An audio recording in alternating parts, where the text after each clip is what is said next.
दोस्तों, ये कहानी है 13 साल की वेडनेसडे एडम नाम की एक लड़की की, जिसके चेहरे पर किसी तरह के कोई इमोशंस नहीं बनते थे और मौत को लेकर उसके अंदर एक अजीब सा जुनून था। वो सोचा करती थी कि मरने के बाद इंसान कहाँ जाता है और उसका क्या होता है। इसी वजह से उसे अक्सर काले और सफेद रंग के कपड़े पहनना ज्यादा पसंद था। उसे देखकर सबको अजीब सा लगता, जैसे कि वो इस दुनिया की ही ना हो। तो चलिए जानते हैं कि आखिर वो लड़की ऐसी क्यों थी। तो कहानी की शुरुआत में वेडनेसडे को एक स्कूल में दिखाया जाता है, जहां वो अपनी डरावनी आंखों के साथ बरामदे में चल रही थी। वहीं बाकी सब लोग उसे घूर घूर कर देख रहे थे। जब वेडनेसडे अपना लॉकर खोलती है तो उसके अंदर उसे अपना भाई बंधा हुआ दिखाई देता है, जिसके मुंह में एक सेब था।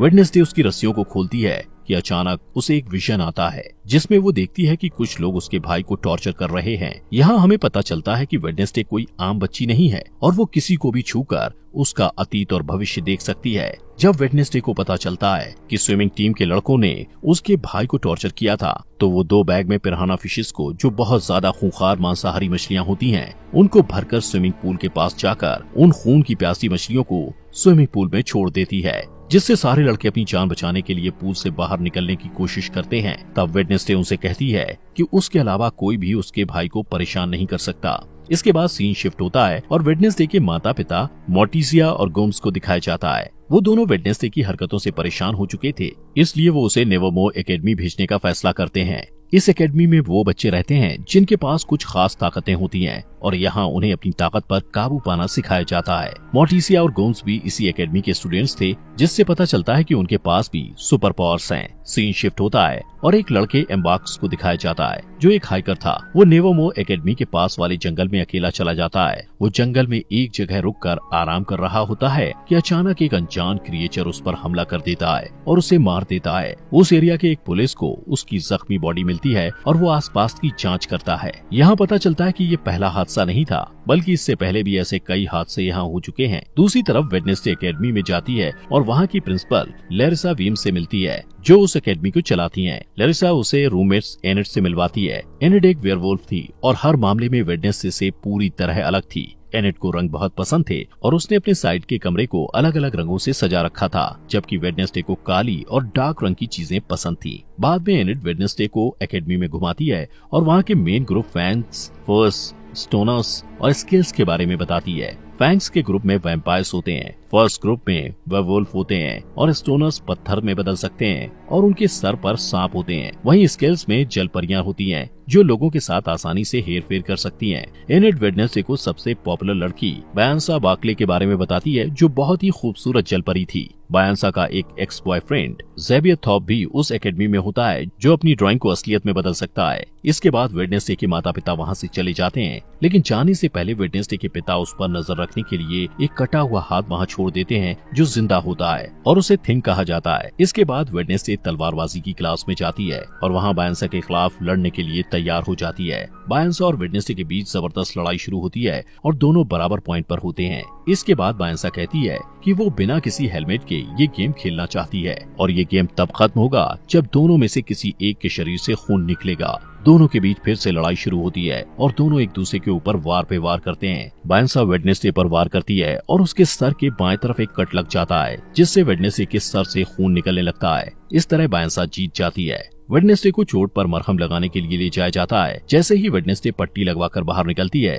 ऊपर से बर्ड के आकार का एक बड़ा पत्थर उसके ऊपर गिरने वाला होता है, लेकिन उसी वक्त ज़ेवियर उसे धक्का देकर बचा लेता है। कुछ देर बाद वेडनेसडे अपने कमरे में वापस आती है तो उसे महसूस होता है कि कमरे में कोई है और उस पर नजर रख रहा है। वो कमरे को चेक करती है और बेडशीट के नीचे उसे थिंग मिल जाता है। वेडनेसडे समझ जाती कि ये उसके माता पिता का काम है, इसलिए वो थिंग से कहती है कि उसे उसका साथ देना होगा, वरना वो उसे ड्रॉर में बंद कर देगी। थिंग डर जाता है और उससे वादा करता है कि वो वेडनेसडे के साथ गद्दारी नहीं करेगा। वेडनेसडे ने जो पिराना वाला प्रैंक किया था, उस वजह से उसे दिमागी डॉक्टर के पास ले जाया जाता है। लेरिसा उसे नेवरमोर एकेडमी के पास ही एक छोटे से शहर जेरिको में जांच के लिए लेकर जाती है। वेडनेसडे अपनी थेरेपिस्ट से मिलती है, लेकिन उसे किसी के बारे में कुछ भी नहीं बताती। उसके दिमाग में एक प्लान आता है और वो बाथरूम से जाने के बहाने खिड़की से निकलकर भाग जाती है।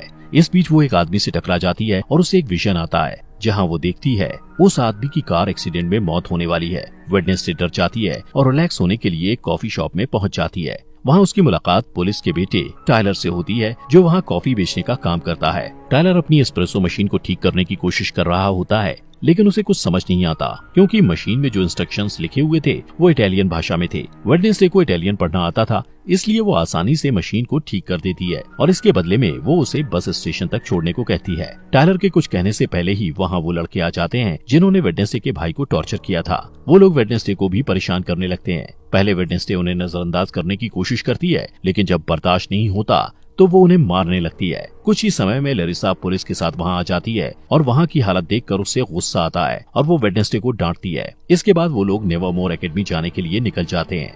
रास्ते में उन्हें एक टूटी फूटी कार दिखाई देती है जिसका एक्सीडेंट हो गया था और उस कार में वही आदमी था जिससे वेडनेसडे टकराई थी। उस रात वेडनेसडे वायलिन में बहुत डरावना म्यूजिक बजाती है। वो पूर्णिमा की रात थी और भेड़ियों के चिल्लाने की आवाज भी सुनाई देती है। तभी एनेट वेडनेसडे को बताती है कि वो खुद को वेयरवुल्फ में नहीं बदल सकती, इसलिए वो बाकी लोगों के साथ नहीं जा सकती थी। इस बीच थिंग टेलर के कमरे में जाता है और उसे वेडनेसडे से बात करने के लिए कहता है। टेलर डर कर उसकी बात मान लेता है और वेडनेसडे से वीडियो कॉल पर बात करता है। वेडनेसडे उसे आने वाले हार्वेस्ट फेयर में मिलने के लिए कहती है और कहती है कि वो लोग वहाँ मजे करेंगे, लेकिन असल में वो सिर्फ वहाँ से भागना चाहती थी। हार्वेस्ट फेयर में लैरिसा वेडनेसडे पर अपनी चील जैसी नजर बनाए रखती है। इसके बावजूद वेडनेसडे टेलर से मिलने में कामयाब हो जाती है। वो दोनों वहाँ से भागने ही वाले होते हैं कि वेडनेसडे अपने क्लासमेट रोवन से टकरा जाता है। रोवन तुरंत जंगल की तरफ भाग जाता है। रोवन से टकराने के बाद वेडनेसडे को विजन आता है कि रोवन जंगल में किसी के हाथों बेरहमी से मारा गया है। वो डर जाती है और भागने का प्लान बदलकर रोवन को रोकने के लिए उसके पीछे जाती है,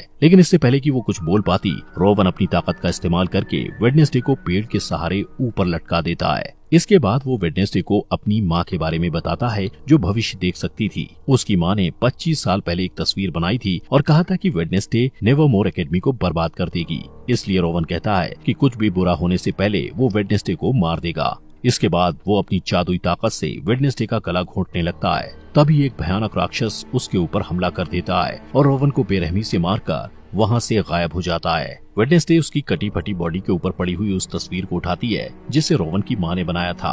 उसी वक्त पुलिस का हेड अपने पुलिस ऑफिसर्स के साथ वहाँ आता है और रोवन की बॉडी को ढूंढने की कोशिश करता है, लेकिन उसे बॉडी नहीं मिलती है। इसके बाद वेडनेसडे को पुलिस हेड के साथ दिखाया जाता है जो वहाँ हुई घटना के बारे में उसे बताती है, लेकिन हेड को उस क्रिएचर वाली बात पर भरोसा नहीं होता और उसे लगता है कि ये काम नेवरमोर एकेडमी के ही किसी स्टूडेंट का है। तभी वहाँ एक ऑफिसर आ जाता है। उसकी नजर दरवाजे से निकलते हुए रोवन पर पड़ती है जो जिंदा था। जब वेडनेसडे अपने कमरे में जाती है तो देखती है कि एनेट पीओ कप नाम की एक कॉम्पिटिटर की तैयारी में बिजी है।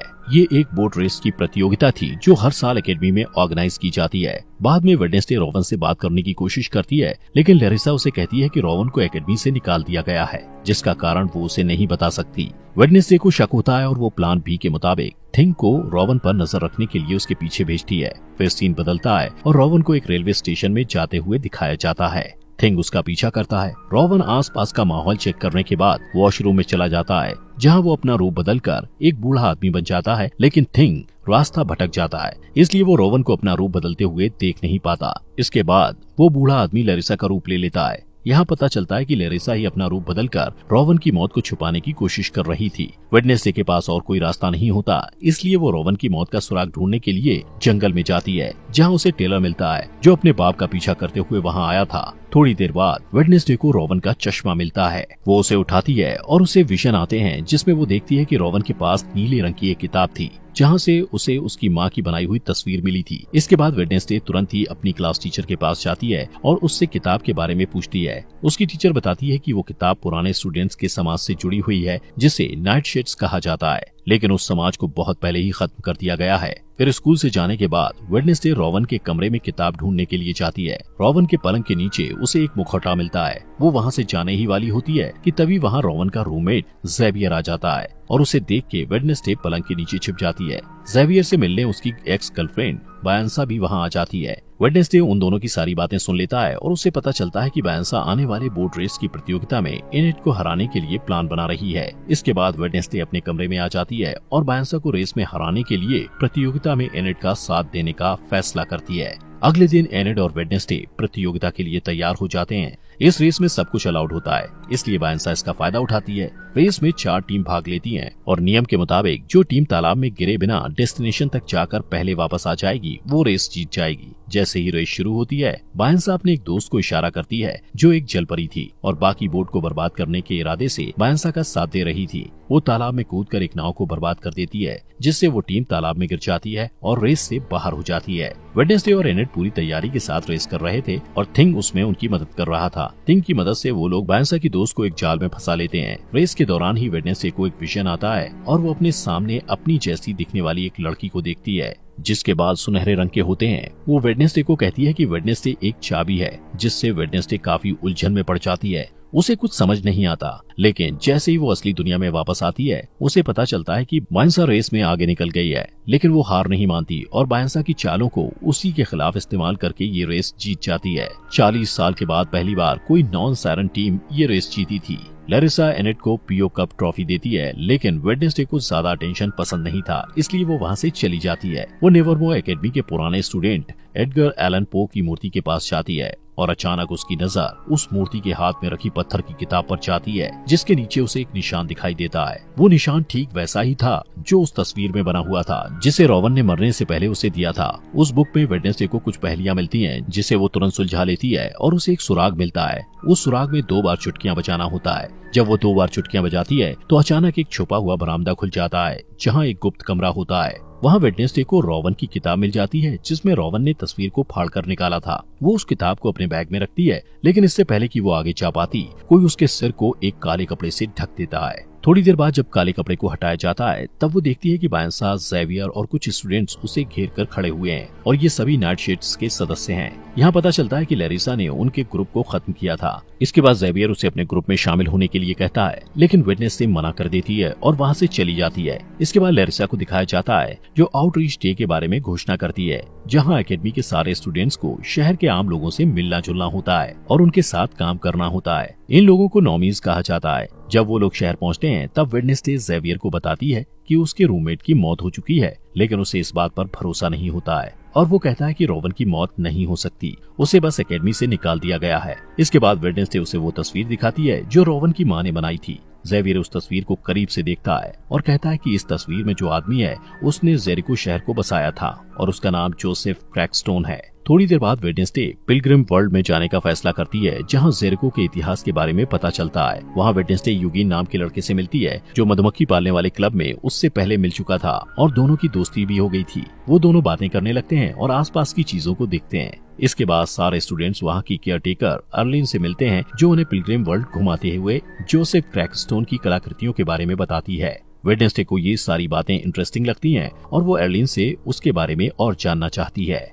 अर्लिन बताती है कि उनके पास जोसेफ क्रैकस्टोन के खेतों में इस्तेमाल किए जाने वाले औजार, खाने पीने के बर्तन और फैमिली रूम्स भी हैं। वेडनेसडे कहती है वो यहाँ काम करना चाहती है, लेकिन अर्लिन कहती है कि उसे रेनोवेट किया जा रहा है, इसलिए वो वहाँ काम नहीं कर सकती है और कहती है वो सब ये ओल्ड वजरी में काम करेंगे और घूमने आए हुए लोगों को केक बांटेंगे। बाद में वेडनेसडे और यूगिन क्रैकस्टोन के फैमिली रूम में घुस जाते हैं। वहाँ वेडनेसडे को एक तस्वीर मिलती है, जिसमें वो लड़की भी होती है जिसे वेडनेसडे ने अपने विजन में देखा था। थोड़ी देर बाद उसे वो किताब भी मिल जाती है जो उस लड़की ने पकड़ी होती है। वेडनेसडे देखती है कि उस किताब के सारे पन्ने खाली हैं, इसलिए उसे शक होता है कि ये किताब नकली है। तभी वहाँ यूगिन के साथ अर्लिन आ जाती है और उसे पकड़ लेती है। वेडनेसडे उससे असली किताब के बारे में पूछती है, तब अर्लिन झिझकते हुए बताती है कि 1 महीने पहले वो किताब चोरी हो गई थी। इसके बाद वो कॉफी शॉप में वापस टेलर से मिलती है और वो दोनों जोसेफ के बारे में पता करते हैं। टेलर कहता है कि ओरिजिनल मीटिंग हाउस का जो हिस्सा बचा हुआ है वो जंगल में है और पूरी तरह खंडर हो चुका है, जिसका इस्तेमाल अब क्रैश पैड के रूप में किया जाता है। इसके बाद वेडनेसडे जोसेफ क्रैकस्टोन की उस जगह की तलाश करने के लिए थिंग के साथ तुरंत जंगल में जाती है। इस दौरान उन्हें एक बेघर आदमी मिलता है, लेकिन थिंग उसका दम घोटने लगता है और उसे डराकर भगा देता है। तभी वेडनेसडे को एक विजन आता है और वो खुद को 400 साल पहले की टाइम में देखती है। यहाँ वो सुनहरे बाल वाली लड़की दिखाई देती है, जिसे वेडनेसडे पहले भी अपने विजन में देख चुकी थी। उस लड़की को गाँव वालों ने घेर रखा था और वो उसे शैतान की संतान कहकर पुकार रहे थे। तभी वहाँ जोसेफ क्रैकस्टोन आ जाता है और उस लड़की को गुडी एडम्स कहकर बुलाता है। वो कहता है कि गुडी एक डायन है और उसे भी उसकी माँ और दूसरे आरोपी के साथ उस खेत में मर जाना चाहिए। इसका जवाब देते हुए गुडी कहती है कि जोसेफ ने उसकी जमीन हड़पी है, बहुत से निर्दोष लोगों की जानें ली है और उनकी शांति छीनी है। जोसेफ को गुस्सा आता है और वो गुडी को थोड़ी देर तक घूरता है और फिर उस खेत में आग लगा देता है। गुडी अपनी माँ को बचाने की कोशिश करती है, लेकिन उसकी सारी कोशिशें बेकार हो जाती हैं। जब कोई उम्मीद नहीं बचती तो वो एक गुप्त दरवाजे से निकलकर वहाँ से भाग जाती है। वेडनेसडे वहाँ छुपकर ये सब कुछ देख रही थी। गुडी जल्द ही वेडनेसडे के पास आती है और कहती है कि जोसेफ अपनी ये लड़ाई तब तक नहीं रोकेगा जब तक वो सबको मार नहीं देगा। इस खुलासे के बाद वेडनेसडे असली दुनिया में आ जाती है। वो थिंक को सब कुछ बताती है जो उसने अभी अभी देखा था। उनकी बात खत्म भी नहीं होती कि अचानक उन्हें वही भयानक राक्षस नजर आता है जिसने रॉबन को मारा था।